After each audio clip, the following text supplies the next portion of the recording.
Good day everyone. We are here to talk about the logic statement. Logic statement. What is a logic statement? In logic, the term statement is variously understood to mean either a meaningful declarative sentence that is true or false, or a proposition, which is the assertion that is made by a true or false declarative sentence. Sa logic, dalawang paraan para maintindihan mo ang salitang statement.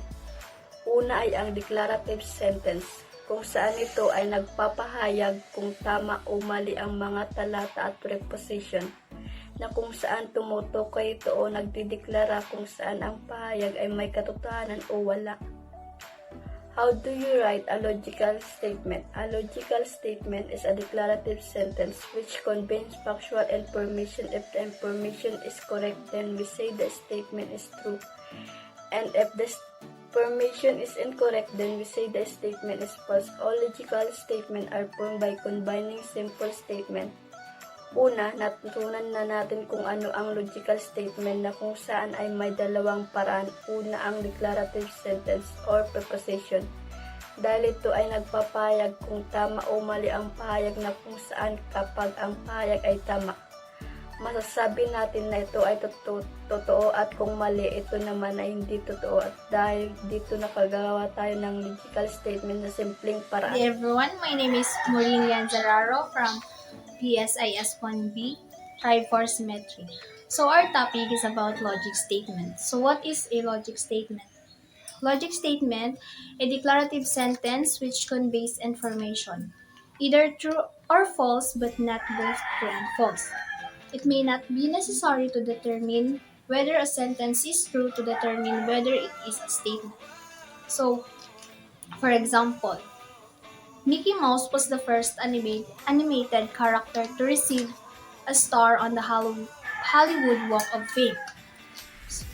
So, it is a statement. So, number 2 is open the door. Open the door is a command, so it is not a logic statement. So, number 3 is do you like to read? So, it is a question. So, sa logic statement, para ito ay masabing statement, dapat ito ay nagbibigay ng information. Hindi dapat itong maging command, questions, or a opinion. Hindi siya pwedeng maging ganon. Dapat ito ay nagbibigay ng information. So, ang isang statement ay pwedeng maging tama or pwedeng maging mali. Pero hindi pwedeng ang isang statement ay parehong tama at pareho ding mali. Thank you for watching. Logic statement prepared by Raro Maureen and Toldanis Roseanne. Hi, good afternoon everyone. My name is Kent JC L. Paballa and I'm gonna report the simple statement. Simple statement is a statement which has one subject and one predicate. So, I have two examples of simple statement. Amy is beautiful. Amy is the subject and is beautiful is the predicate. Example number 2. London is the capital of England. London is the subject and is the capital of England is the predicate. That's all. Thank you. Good day everyone. So today we are going to tackle all about simple and compound statement. So what is a simple statement? Simple statement is a sentence that consists one single idea. For example is I will go to school. Another is today is sunny day. I will visit my aunt. That is an example for simple statement. But remember, command cannot be an example of simple statement. Like for example, close the door, throw away the trash. It is not an example for simple statement. And what about compound statement? Compound statement is a sentence that consists 2 or more ideas. For example is, I will watch basketball games or I will play badminton. Another is, I will buy a pair of shoes and I will also buy a makeup kit. Lastly is, if I go to sleep, then I will not be late tomorrow. And that is all for today. I hope you learned something from me and see you again next time. Simple statement convey one ideas with no connecting words, while compound statement combine two or more simple statements using connectives. Connectives are words used to join simple statement. Examples are or, if, then, and if, and only if. Kapag po ka munabed ka na araw po ka rin connective sa usad na sentence, aalok po kan compound statement. Tapos kan po, pag uda man, aalok po kan simple statement sana. Simple and compound statement. Prepared by Pabalya Kent, Quatriona Andriana, and Bingbing Anna. Good evening, ma'am. I'm Hazel Nojara from BSIS 1B. I'm here to report about write the negation of the statement. When we say negation, what comes to your mind? Is it about negating or denial of something? To confirm your thoughts about it, let's start my report. When we say negation, it's important to determine what the opposite of a given mathematical statement is. For example, your friend thinks you owe him 500 pesos and you say that you don't. Your statement is a negation. Why? When we say negation, the statement is cancels out or denies another statement or action. You deny it, so that means it's negation. This is usually referred to as negating of something. When we say negating, it also tells the negative of something. One thing to keep in mind is that if a statement is true, then its negation is false. And if a statement is false, then its negation is true. Which means that's the opposite. Take note of this. When we're writing a negation statement, we use signifiers like no, not, it is false, it is not the case, and is not true. That signifiers help us to write negations or negating the statement. For example, negation of A or B. Consider the statement you are either rich or happy. It's the actual statement. For this statement to be false, we use can't. You can't be rich and you can't be happy. In other words, the opposite is to be not rich and not happy. Or we write it in terms of the original statement we get. You are not rich and not happy. The negation statement here is you are not rich and not happy.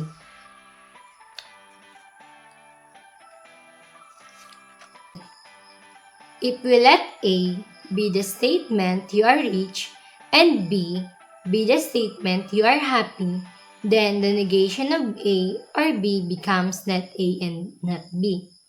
In general, we have the same statement. The negation of A or B is the statement not A and not B, which means the actual statement of letter A is you are rich, and the actual statement of letter B is you are happy. And the negation statement of letter A is you are not rich, while this negation statement of letter B is you are not happy. That's all. Thank you. My name is May Nodado from BSIS 1B. I'm here to give another examples for writing negation of the statement. Another examples. P. The tree is tall. Tell the P the tree is not tall.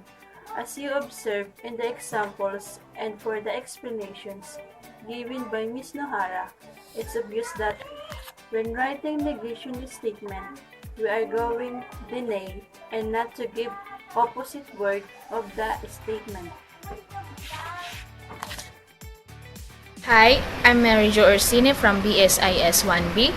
I'm here to continue the report about writing negation of statement. The negation of statement is P not P. The negation of P is symbolized by tilde P. The truth value of tilde P is the opposite of the truth value of P. For example, the P, the actual statement, the number 9 is odd. So, the crowd statement is true. Then, the tilde P, the number 9 is not odd. So, the statement is false. So, P is the actual statement and tilde P is the negation of the statement. It says that if we're going to write a negating statement, we should start to write P, which symbolizes the actual statement, while where we negate a statement, we should put tilde sign before P. That means we're writing a negating statement. Write the negation of the statement prepared by Hazel Nojara, May Nodado, and Mary Jo Orsini. Good day everyone. Let me discuss to you about write a compound statement in symbolic form. Prepared by Christopher Molina, Ian Nathaniel Amador, and Sargin Basar. What is a compound statement in symbolic form? A conjunction is a compound statement formed by combining two statements using the word and. In symbolic logic, the conjunction of P and Q is written P and Q. A conjunction is true only if both the statement in it are true. A conjunction po is nagfo-form by combining two statement and gumagamit po siya na word na and. Simple and compound statement. Simple. A statement convey one idea with no connecting words. A simple statement po is nagko-convey single idea and wala po siyang connecting words. For example, today is Monday. Jane is eating a pie. Bob tries dancing today. Compound. A statement combine two or more simple statement using connectives. A compound statement man po is nagko-combine two or more simple statement and gumagamit siya ng connectives. Example of connectives: and, or, if, then, if, and only if. In statement, if P and Q are two simple statements, then the compound statement P and Q is symbolized by P and Q. Example, let P and Q represent the following simple statement. P, it is after 5 p.m. Q, they are working. A, it is after 5 p.m. and they are working. B, it is after 5 p.m. and they are not working. Ang pagkakaiba po ng A and B is adtong A, wala siyang not, they are working lang. Adtong and B, may not siya. They are not working. Common English expression per P and Q, or let P and Q represent the following simple statement. P, it is after 5 p.m. Q, they are working. Symbolic statement. English statement P and Q. Example, it is after 5 p.m. and they are working. P but Q. Example, it is after 5 p.m. but they are working. P yet Q. It is after 5 p.m. yet they are working. P nevertheless Q. It is after 5 p.m. nevertheless they are working. Or statement, disjunction is a compound statement formed using the inclusive or represented by symbol or. Thus, P or Q or both is symbolized by P or Q. Or statement. Thus, P or Q or both is symbolized by P or Q. Let P and Q represent the following simple statement. P, the bill received majority approval. Q, the bill become a law. Write each compound statement below in symbolic form. The bill received majority approval or the bill become a law. B, the bill received majority approval or the bill does not become a law. Good day everyone, I'm Jerlis Enrile, BSIS 1B. In this video, I'm gonna show you about the conditional statement. In this lesson, we're going to write our general form into if and then form. So, what is the conditional statement?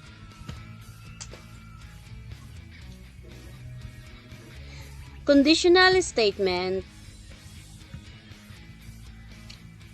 Conditional are formed by joining two statements P and Q using word if and then. The P statement is called the hypothesis and P statement is called the conclusion.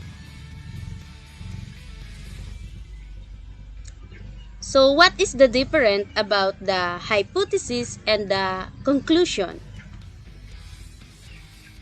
Hypothesis tells whether the statement is proven to be true or false, while the conclusion is an evaluation of the underlying theory or data of the hypothesis. P is the represent for the hypothesis, while the Q represent the conclusion. If P and Q are giving a statement, then the statement if P then Q, denoted as P implies Q, is called the conditional statement or the implication. Write the conditional statement on each statement. Here are the example 1 of the conditional statement. P or the hypothesis is I am preparing the food, and Q or the conclusion I will cook. So P implies to Q is the result. If I am preparing the food, then I will cook.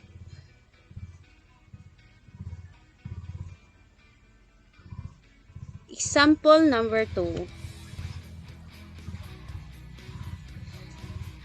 Hypothesis or the P is I play badminton.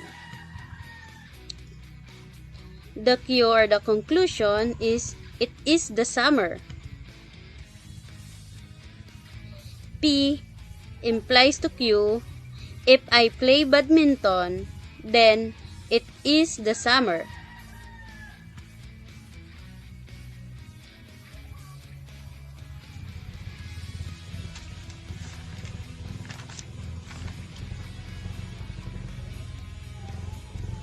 And kung i-converse natin, Q implies to P, if it is the summer, then I play badminton. At kung i-inverse naman natin, nagiging not P implies to not Q. If I do not play badminton, then it is not summer. So here are the truth table of conditional statement.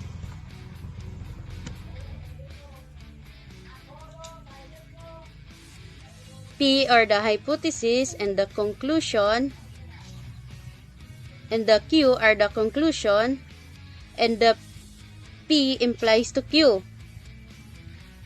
If the statement of the hypothesis is true and false, then the Q or the conclusion statement is true and false and also true, then false. To get the conditional statement, kailangan nating tingnan yung kung parehas ang statement ba nila or hindi. Yung P or the hypothesis statement was true and the conclusion is also true, then the result was also true. If the hypothesis statement is true, then the conclusion was false, then the result of the conditional statement was false. And the statement of the hypothesis was false, and the conclusion was true, then the result of the conditional statement was true. And the hypothesis statement was false, and the conclusion statement was also false. They are both statement false, and the result of the conditional statement P implies to Q was true statement. That's all. Thank you. Good day everyone, I am Princess Mii Montances from BSIS 1B. And this video presentation is for conditional statement.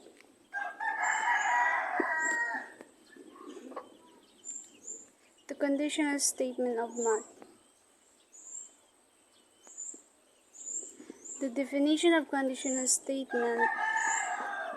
A conditional statement is symbolized by PQ. It is an if-then statement in which P is the hypothesis and conclusion. The logical connector in a conditional statement is denoted by the symbol.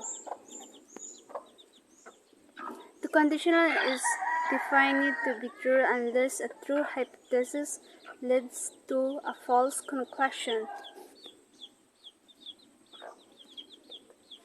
What is a conditional statement is math example. Example of conditional statement: if today is Wednesday, then yesterday was Tuesday.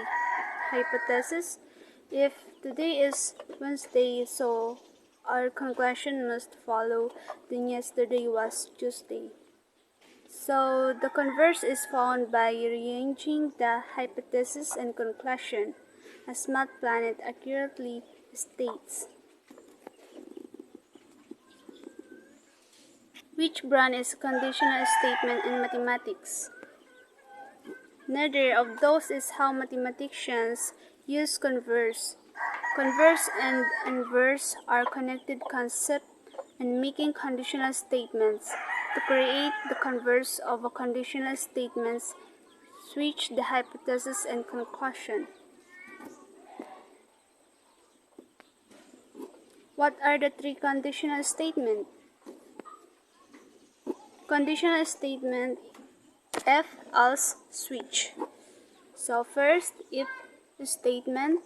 Second, if else statement. Third, nested if else statement. Fourth, if else if ladder, and last is switch statement. What is the truth value of a conditional? The truth value of a conditional statement can either be true or false. In order to show that a conditional is true, just show that every time the hypothesis is true. True conclusion is also true. To show that a conditional is false, you just need to show that every time hypothesis is true, the conclusion is false.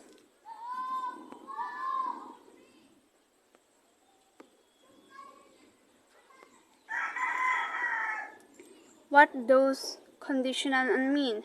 Conditional mean is if a situation or agreement is conditional on something, it will only happen or continue if this thing happens.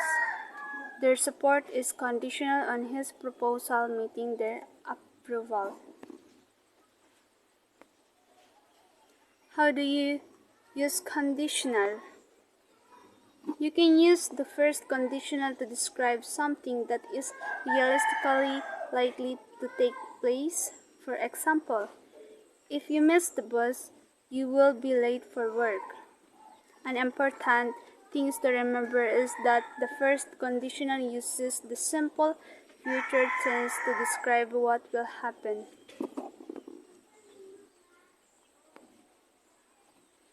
Are conditional statements always true? Yes, this is always true. Thus, it is clear that a conditional statement is false only when the hypothesis is true and true conclusion is false. It is not clear why when the hypothesis is false. The conditional statement is always true.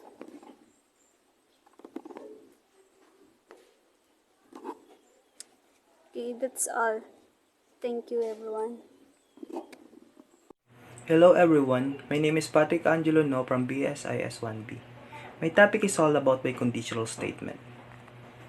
Table of contents. What is biconditional statement?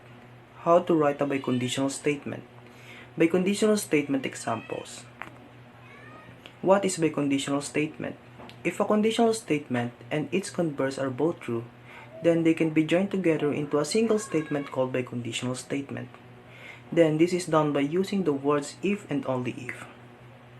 If we remove if and then part of the true conditional statement, combine the hypothesis and conclusion, and tuck in a phrase if and only if, we can create biconditional statement. How to write a biconditional statement? The general form is hypothesis, if and only if, conclusion. Because the statement is biconditional, conditional in both directions, we can also write it this way, which is converse statement. Conclusion if and only if hypothesis. Notice, we can create two biconditional statements if conditional statements are one-way streets. Biconditional statements are the two-way streets of logic. Both the conditional and converse statement must be true to produce a biconditional statement. Biconditional statement example. Conditional. If the polygon has only 4 sides, then the polygon is quadrilateral. True. Converse. If the polygon is quadrilateral, then the polygon has only 4 sides. True. The biconditional statement for this example, the polygon has only 4 sides if and only if the polygon is a quadrilateral. Quadrilateral if and only if the polygon has only 4 sides. That's all, thank you. The conditional and biconditional prepared by Inrili Jerly, Montances Princess, and No Patrick Angelo. And we are the group for Symmetry. We hope that you enjoy and learn from our presentation. Thank you for watching. And also don't forget to subscribe and like our YouTube channel. Thank you.